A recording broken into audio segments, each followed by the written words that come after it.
She stepped into the grand music hall, her gaze lowered.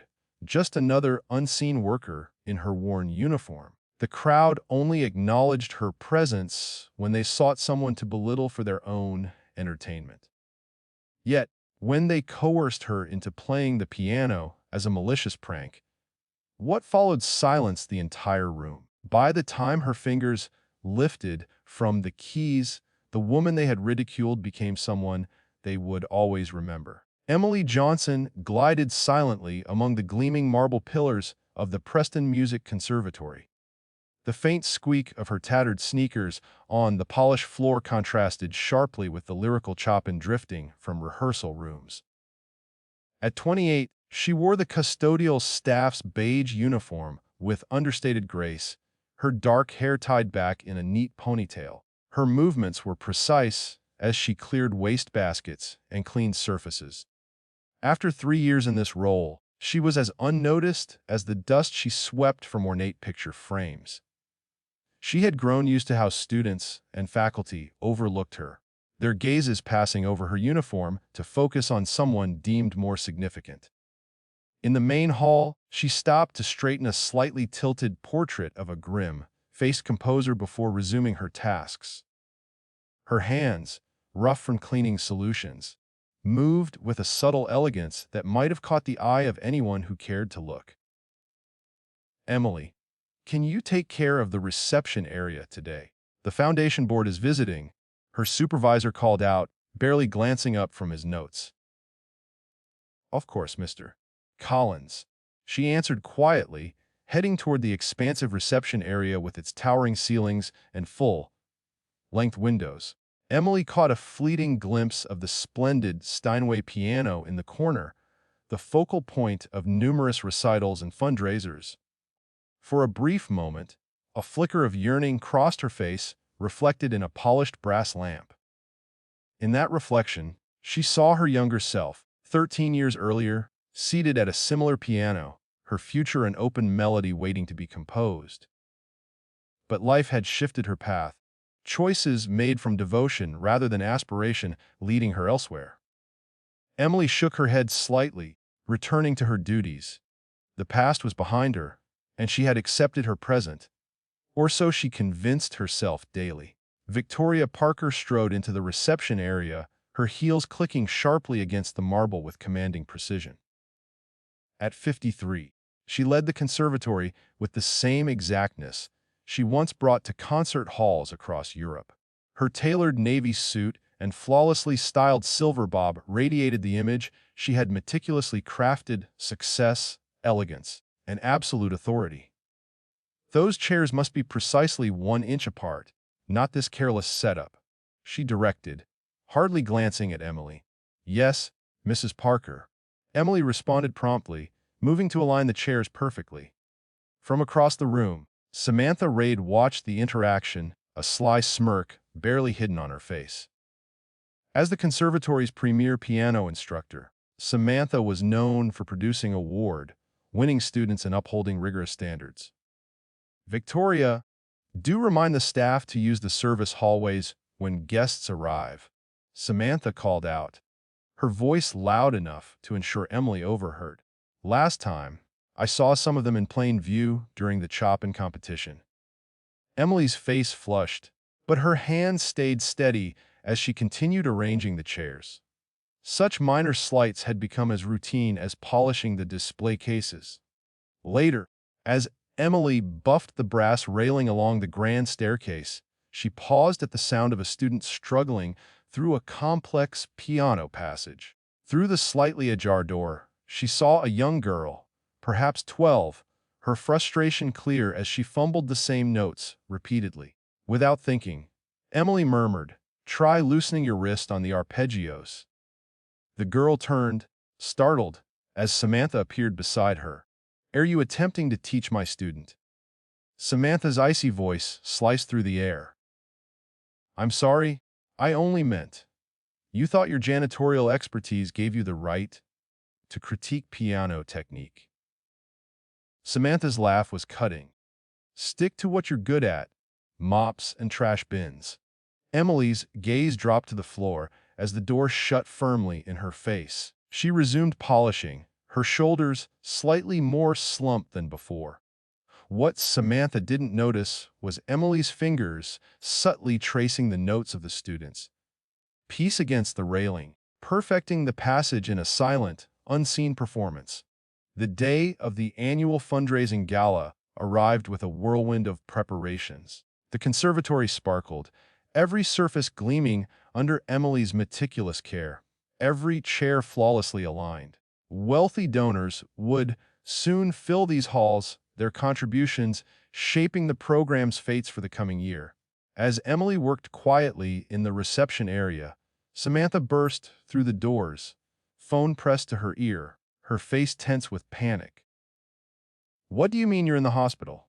Her voice reverberated across the marble. "The gala is in an hour. Olivia, you can't possibly." She paused, her expression darkening. "Food poisoning. Today of all days." As Samantha ended the call, Victoria hurried over, sensing a crisis. "What's wrong?" "Olivia can't perform. She's in the ER." Victoria's hand clutched her pearl necklace. "But she's our star!" The Jefferson Foundation specifically requested Liszt's Hungarian Rhapsody. "I know." Samantha snapped, then softened her tone. "None of my other students can play that piece without rehearsal." Jason Miller, a young teaching assistant who always greeted Emily with quiet kindness, a nod here, a thank you there, approached cautiously. "Ms. Parker, may I offer a suggestion?" Victoria turned, desperate for solutions. "What is it, Jason?" He hesitated, then said, "I've heard someone else play that piece brilliantly." "Ooh." "Professor Williams is away, unless you mean a graduate student." "No." Jason's gaze shifted to Emily, who was dusting a nearby display case, seemingly unaware of their predicament. "I'm suggesting Emily." A stunned silence followed. Samantha laughed sharply. "The janitor. You're joking." "I've heard her play after hours, when she thought the building was empty." Jason persisted. "She's extraordinary." Victoria and Samantha exchanged skeptical looks before turning to Emily, who had frozen, duster in hand. "Is this true?" Victoria demanded. "You play piano." Emily lowered the duster, her cheeks reddening. "Yes, ma'am." "And you believe you can perform Liszt's Hungarian Rhapsody?" Samantha's tone dripped with disbelief. Emily paused, then met Samantha's gaze directly for the first time in 3 years.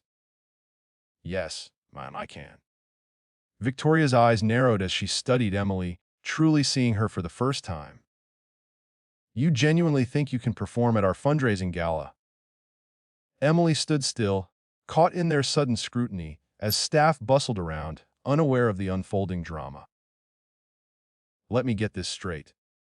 Samantha interjected, her voice thick with scorn. "You think you can replace Olivia Sanders, who's trained at top schools since she was 5? Emily's response was calm. "I know the piece." Richard Taylor, the board chairman, approached, intrigued by the tension. "What's the issue?" "Apparently," Victoria said with a forced chuckle, "our custodian thinks she can save our gala performance." Richard's eyebrows lifted as he assessed Emily, his gaze lingering on her practical shoes and simple uniform, then her hands. Hands that had just been emptying trash cans. "Well," he said slowly, a spark of curiosity in his eyes, "this is certainly unexpected." Samantha leaned toward Victoria and Richard, lowering her voice just enough for Emily to hear. "This could work in our favor. We could frame it as community outreach. If she's awful, we make a lighthearted joke about our dire situation. If she's decent, we look magnanimous for giving the staff a moment to shine." Victoria's expression shifted as she weighed the idea. "The donors might find it endearing. A bit of theater before we explain Olivia's absence." Emily stood silent, once again invisible as they discussed her like a prop rather than a person with feelings and pride.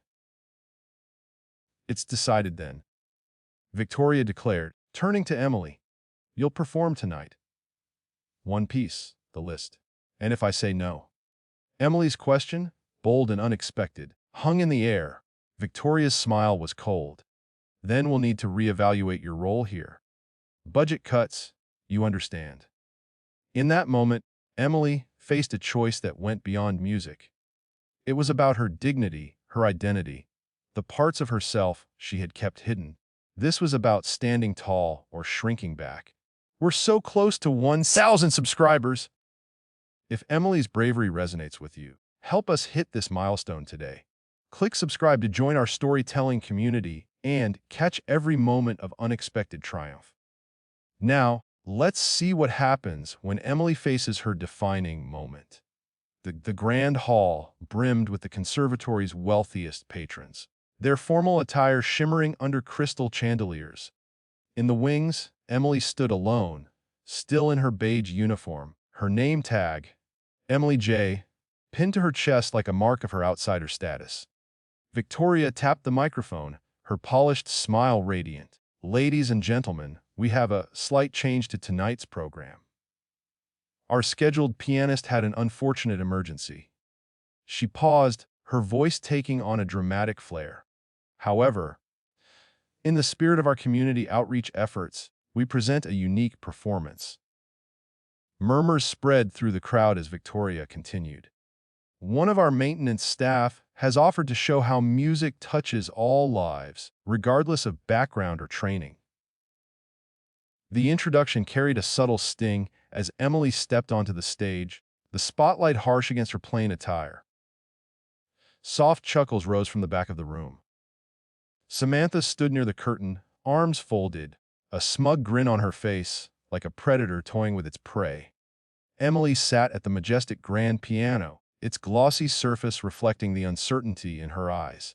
For 15 years, she had played only in empty rooms or on her grandmother's weathered upright piano. Never like this, never under the weight of judgment. Her hands hovered over the keys, trembling faintly. In the front row, Richard leaned toward his companion, whispering loudly, "This ought to be amusing, if nothing else." Emily closed her eyes, blocking out the world that had tried to erase her. In the darkness, she was beside her grandmother, an elderly woman with gnarled, arthritic fingers, who had once performed with symphony orchestras.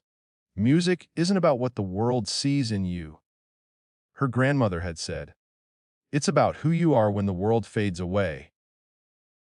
Emily's fingers touched the keys, and the opening notes of Liszt's Hungarian Rhapsody, No. 2 filled the hall. Not the tentative playing they anticipated, but bold, masterful chords that demanded attention. Her hands moved with precision and passion, weaving a story through music she had never been allowed to express in words.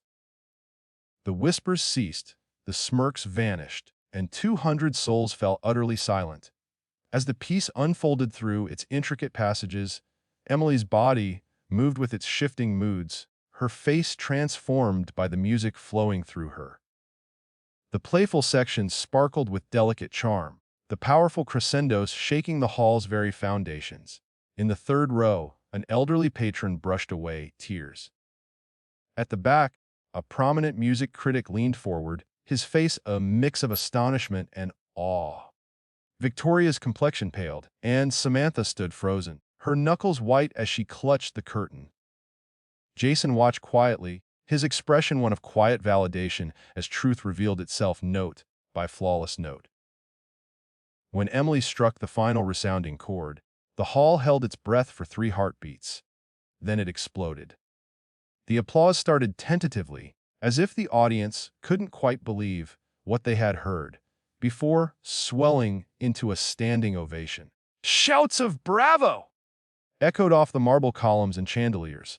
People who had been prepared to tolerate a janitor's clumsy attempt were now on their feet, their faces glowing with genuine emotion. Emily sat still for a moment, overwhelmed by the response, before rising and offering a modest bow. The applause grew louder. David Thompson, a distinguished conductor and special guest, approached the stage as Emily tried to slip away. Wait! His commanding voice cut through the applause. "Young lady, where did you study?" Emily turned, the spotlight still glaring on her uniform. I didn't, sir. Not formally. Murmurs rippled through the crowd as David drew closer. That's impossible. Your technique, your interpretation. My grandmother taught me, Emily said softly, her voice carrying through the hushed hall. Margaret Johnson. Recognition lit David's eyes. Margaret Johnson. The Margaret Johnson who played with the National Symphony in the 70s. Emily nodded. She raised me after my parents died. We couldn't afford conservatory tuition, but she shared everything she knew. Victoria stepped forward, her professional mask firmly in place. How remarkable! What a compelling human interest story. It's not a story, Emily said quietly, her voice carrying unshakable dignity. It's my life. Her words silenced Victoria more effectively than any sharp rebuke could have. I was accepted to Juilliard 15 years ago. Emily continued, looking directly at Samantha. But my grandmother had a stroke that week. I stayed to care for her. By the time she passed, there were medical bills, and the opportunity was gone. David nodded slowly, understanding dawning. So you took a job here to stay near music? Yes, Emily replied simply, her answer holding a lifetime of sacrifice, deferred dreams, and quiet resilience. In that moment, under the harsh spotlight, Emily Johnson became more than the woman who cleaned their halls. She became undeniably human in their eyes. The elegant reception hall hummed with excitement as Emily stood surrounded by patrons who had once overlooked her. Their gazes, which had once slid past her uniform as if she were part of the decor, now sought her out with eager curiosity and newfound respect. Your interpretation of the middle section was exceptional, said a silver-haired woman who had funded the East Wing. Such emotional depth. Emily accepted the praise with quiet poise, neither shying away nor basking in it. Across the room, Victoria moved through the crowd with mechanical grace, her polished smile strained as she answered questions about the extraordinary talent in their midst. Of course, we saw her potential, Victoria told a major donor. Our outreach programs are designed to uncover such hidden gifts. Nearby, Samantha stood alone by the refreshment table, her usual admirers absent, watching as her top students gathered around Emily, their eyes bright with authentic admiration. Jason approached Emily, holding 2 glasses of sparkling water and offering her one. I knew they'd be stunned, he said softly. Thank you for speaking up, Emily replied. Not many would have. Before Jason could respond, David Thompson returned, now joined by Elizabeth Chen, head of the Jefferson Foundation. Miss Johnson. Elizabeth began. Our foundation believes talent should never be constrained by circumstance. We've been looking for someone to lead our new program for underprivileged youth. Someone who understands both musical excellence and real-world obstacles. Emily's eyes widened slightly as the offer sank in. The role includes teaching and performing, David added. Your story and talent could inspire countless young people who feel certain doors are closed to them. As they spoke, Emily noticed Richard Taylor watching from afar, his expression unreadable. The room's power dynamics had shifted irreversibly, like the ground after an earthquake, leaving everyone to navigate new terrain. 3 months later, Emily walked the same halls she once cleaned, now carrying sheet music instead of cleaning supplies. The change wasn't sudden or fairy tale, like No Janitor turned Princess Story. It was subtler, more meaningful. She still wore simple clothes, no longer a uniform, and her new role with the Jefferson Foundation's Music Within Reach program let her teach students from backgrounds like hers. Talented kids for whom traditional paths seemed out of reach. As she passed the reception area, she nodded to Victoria, who returned a tight smile. Their relationship had grown into something like mutual respect, though not warmth. Some lessons took time. In the small practice room, 8 teenagers awaited her, their faces a mix of hope and caution. They came from neighborhoods where music programs had vanished, where pianos were unattainable luxuries. My grandmother always said music isn't about your place in the world. Emily told them, sitting at the piano, it's about who you are when the world disappears. She began to play, not to prove anything, but because music was her truth. As her students watched, their eyes widening at what was possible, Emily finally understood. Sometimes the greatest courage is simply being yourself, unapologetically, in a world that tried to render you invisible. Emily's story reminds us that true talent doesn't always come with credentials or fanfare. Sometimes it lingers quietly in the shadows, in the hands that serve rather than lead, in the hearts that have learned strength through sacrifice. How many Emilys walk among us unnoticed? How many gifts remain hidden because we judge too quickly by appearances or cling to assumptions about who belongs where? Have you ever been underestimated or misjudged, or seen someone reveal a talent that changed how you viewed them? Share your story in the comments. Your experience could inspire others facing similar struggles. If this story moved you, please hit the like button and subscribe to our channel. We're so close to 1,000 subscribers, and your support helps us share more powerful, uplifting stories. Remember, the most beautiful music often comes from the most unexpected places. Until next time, keep looking beyond the surface.